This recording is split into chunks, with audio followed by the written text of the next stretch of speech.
एक बात बोल ही दिए, कहते अरे महाराज सुनो, लोग अरमान बहुत पालते हैं पर काम कितना कर पाते हैं ये तो समय ही बताता है। यूँ कह के अक्रूर जी महाराज चल पड़े मथुरा से वृंदावन की ओर जा रहे हैं। रास्ते में सोचने लगे कि अक्रूर ने आदेश नहीं दिया, ये मेरे ऊपर कृपा किए, आज मैं इन्हीं आंखों से उस प्रभु का दर्शन करूंगा, मैं तो धन्य हो जाऊंगा। कैसा होगा मैं तो देखा नहीं, पर जैसा भी होगा आंखों का प्यारा होगा और जगत के तारनहारा होगा। बड़े सुंदर तरीके से भगवान का चिंतन करते करते अक्रूर जा रहे हैं। सवेरे का चला हुआ, अब जाने में तो देरी लगेगी, पर रथ तो बाद में पहुंचता, पर मन तो अक्रूर का पहले वृंदावन पहुंच गया।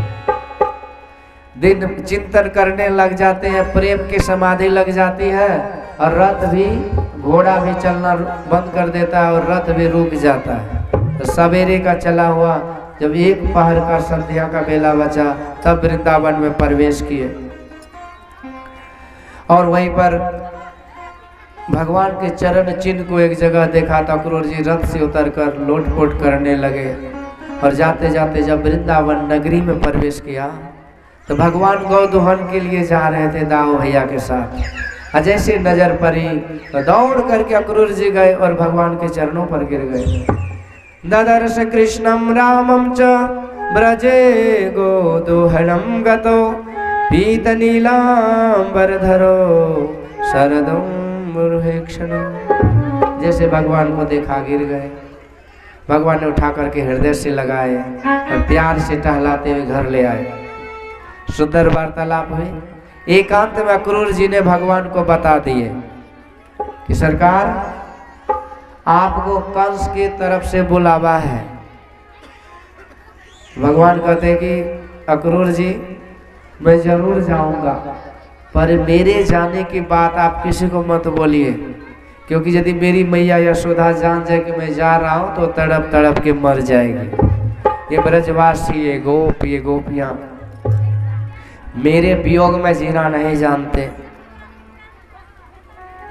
परंतु अक्रूर जी ने थोड़ी देर के बाद बात बात में ये बात सबको फैला दी है। नंद बाबा कहते हम अपने कन्हैया को जाने तो नहीं देंगे, और जब ये जाएगा तो हम लोग भी जाएंगे।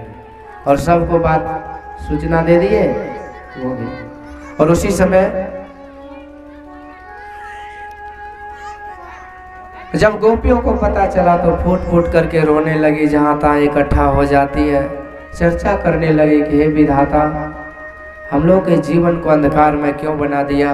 ये बना बनाया बगिया मेरा उजरने वाला है। यदि प्रभु चले जाएंगे तो हम लोग का प्राण ही चला जाएगा, हम तो जी नहीं पाएंगे।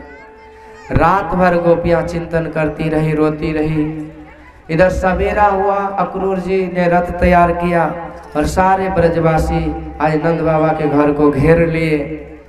सब रो रहे हैं। गौ माता घास खाना छोड़ दी, पक्षी चहचहाना बंद कर दिए।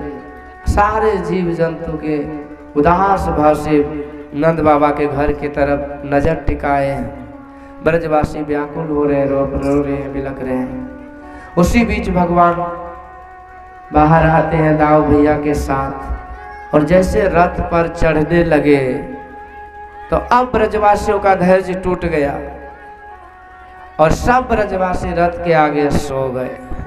कहते कन्हैया, यदि तुझे जाना हो तो मेरे मुर्दा शरीर के ऊपर से रथ चला के चला जा।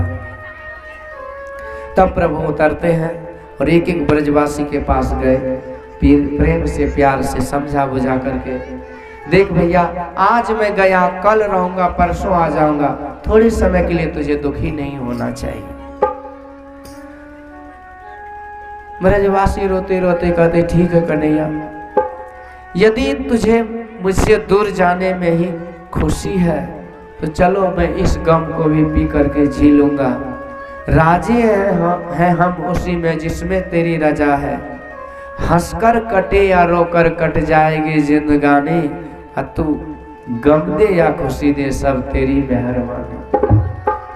सारे ब्रजवासी रास्ता दे दिए।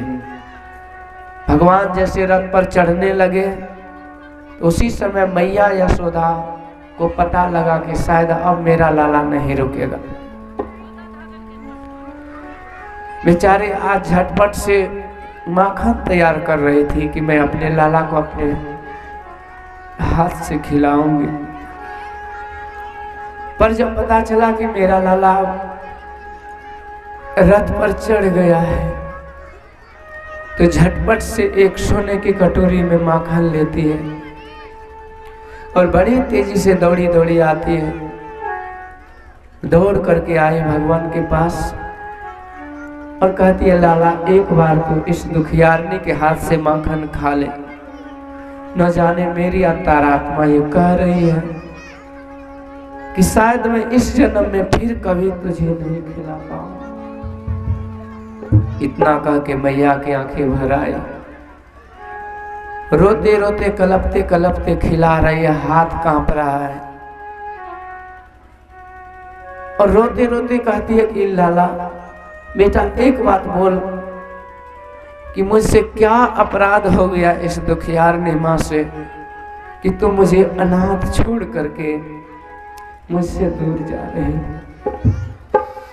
किस जन्म का बदला मुझसे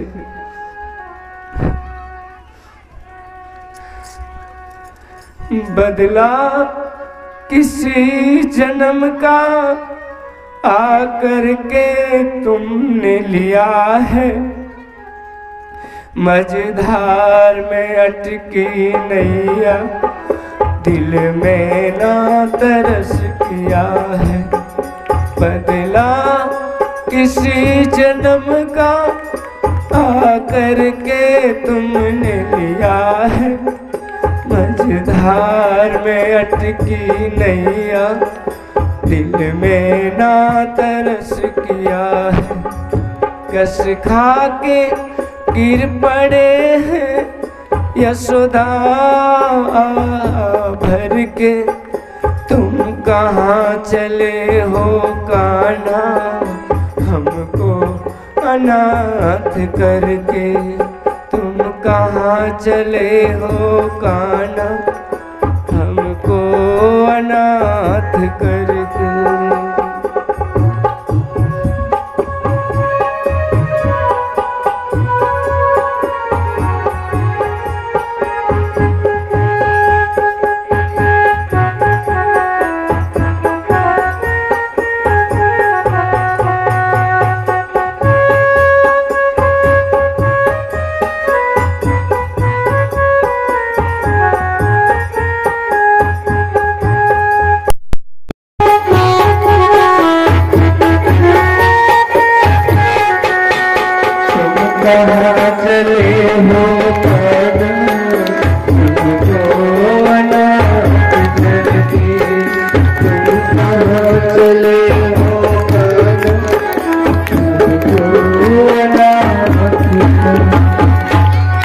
मैया रोती रोती बेहोश हो जाती है।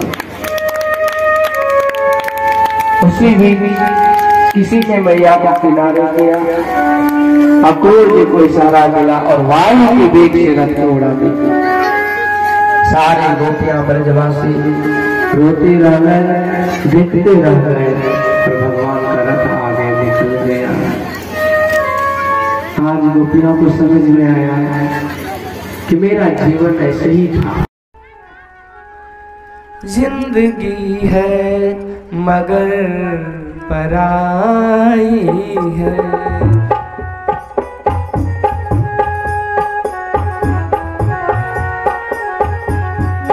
जिंदगी है मगर पराई है।